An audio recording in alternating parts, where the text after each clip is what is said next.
Today on the Tiger Lacrosse Report, we'll preview the Tigers' NCAA tournament game against Penn State. Get ready, folks. The Tiger Lacrosse Report starts now.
For an athlete, there's nothing scarier than a torn ACL. Athletes trust us with their care and their careers because we're a recognized leader in sports medicine. Get back to your active life sooner with MedStar Sports Medicine. Wise Market's ice cream plant is based in Sunbury, Pennsylvania, and it's locally owned and operated. We've been making our ice cream for nearly 50 years. We create roughly 70 flavors of ice cream right now. We use local ingredients, especially our cream, which is from our milk plant. The cream is what gives our ice cream a rich and creamy texture. Now, together with our customers, we've created a product called Peanut Butter Indulgence, which will be coming out this summer. It's a peanut butter ice cream with sea salt caramel swirl, chocolate-covered pretzel. How could you go wrong with that? Personally, I love our ice cream. If you come to our house at any given time, you'll find at least 5 packets of ice cream in our freezer. Our kids grew up eating Wise quality ice cream, and now we get to treat our grandchildren to it. It's been a pleasure for me to be tasting ice cream for over 40 years for Wise Markets, and I'm loving every minute of it. Hello, fans, and welcome to the Tiger Lacrosse Report. I'm your host, Spiro Morekas. This Saturday, the Towson University Tigers will be the first game in the 2017 NCAA tournament when they take on the Nittany Lions of Penn State at high noon in State College, Pennsylvania. Joining me as always, the head coach of the Tigers, Shawn Nadelen. And coach, a familiar team, but an unfamiliar team because you haven't played them since 2014, but this is a team that until they moved to the Big Ten for lacrosse, were in the CAA with Towson.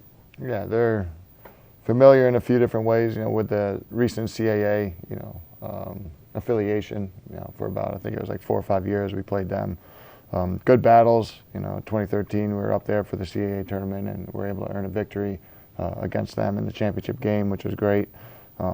We actually scrimmaged Penn State in the fall this year. So again, a little bit more familiarity, just, that's a long time ago, but, still the guys got a taste of what Penn State was like. They got a taste of what we're like. And obviously we've had a body of work of a regular season in front of us for each of us to scout and look at. So, but definitely familiar with going up there and understanding what we need to do.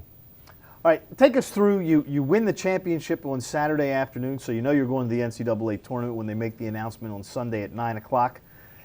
As 9 o'clock approaches, are you nervous, anxious, excited to see what's going to happen? Excited to see who we draw. You win your conference tournament automatically, you know you're in it. So that pressure is gone, which again is a good feeling. Having to sit there where you're waiting on an automatic bid if you're going to get it or not. That could be pretty nerve-wracking. So you're in. That's exciting. That allows you to be a little bit more relaxed in that environment. But who you're going to get matched up against, you have no idea. So it was good to see those things kind of unfold, and as they did, as it got towards the bottom half of the bracket, you kind of understood where we were going. So it was exciting.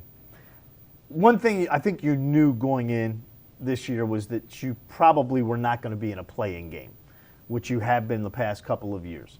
But still probably in the back of your mind, like, there's probably always a chance. But when you saw those names pop up and you weren't on there, I'm sure you were happy. You never rule it out. Right. You never rule it out, but I was fairly confident. You never know what's going to happen when those guys get into a room. No doubt, yeah. But it's fairly confident, and I think through the CAA, not just our play, but the CAA play throughout the regular season, having our conference ranked, as high as it was, with regards to the pecking order with the ACC and Big Ten above us. But then it was us, it gave us, a vote of confidence that we were going to be okay for the play-in game.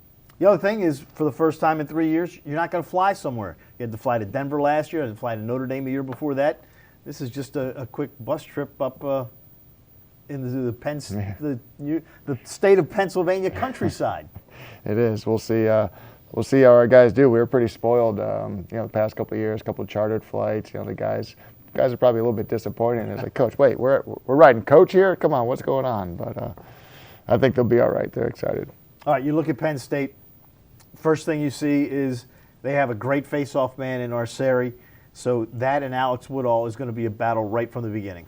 Absolutely, and it's something that obviously when we saw it was Penn State, that's kind of the immediate focus, knowing that they got a strong face-off guy. Alex did not compete for us in the fall, so we didn't get to see kind of how that shook out. We had okay success against those guys in the fall, but again, they've gotten better. There's no doubt about that. I'd like to hope we've gotten better. Be interesting to see kind of the chess match a little bit early on between Woodall and Arceri and their face-off guys. See how that unfolds. But I know Alex is ready and excited about the opportunity. Tale of two sides here. Penn State in the top 5 in the country in scoring, averaging just under 14 goals a game. Tigers, top 3 in the nation in scoring defense, allowing 7.4 goals per game. So something's going to give. Now, the old saying is great pitching always gets good hitting.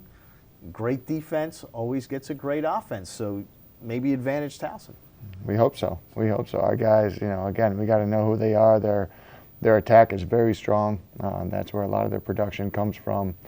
They got a great quarterback in Ament. They got a great multi-use guy in Aponte, and then O'Keefe is a great off-ball finisher, great hands. Freshman who's got a chance to set their season scoring record. Yeah, freshman who's got just terrific hands, feeds off those other guys, works off those other guys really well. They're not afraid to jam it into him.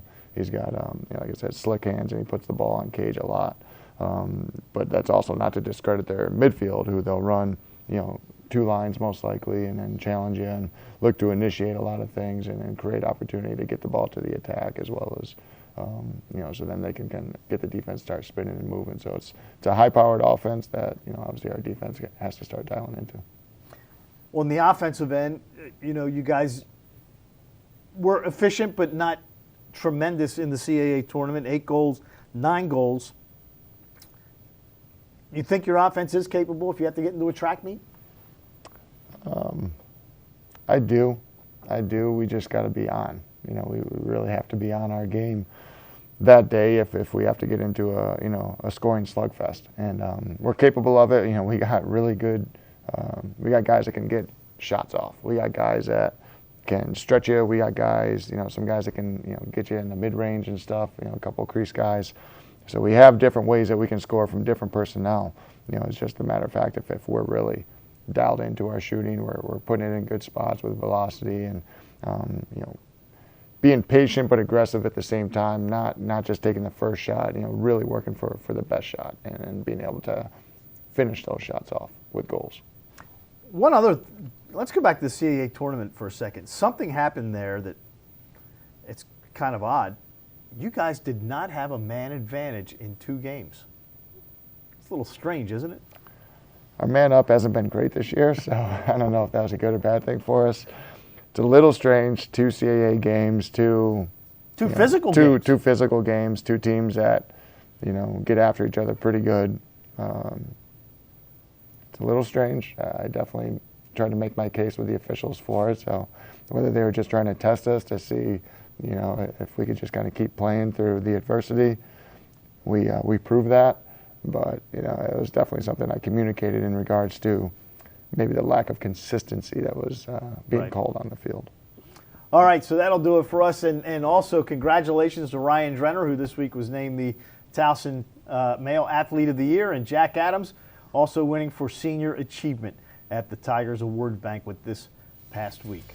So that'll do it for us here on the Tiger Lacrosse Report. I'll be with you from State College, Pennsylvania at 11:45 on Saturday morning. as the Tigers take on the Nittany Lions on TowsonTigers.com. For head coach Shawn Nadelen, I'm Spiro Morekas. Hope you'll be tuning in on Saturday, and as always, go Tigers.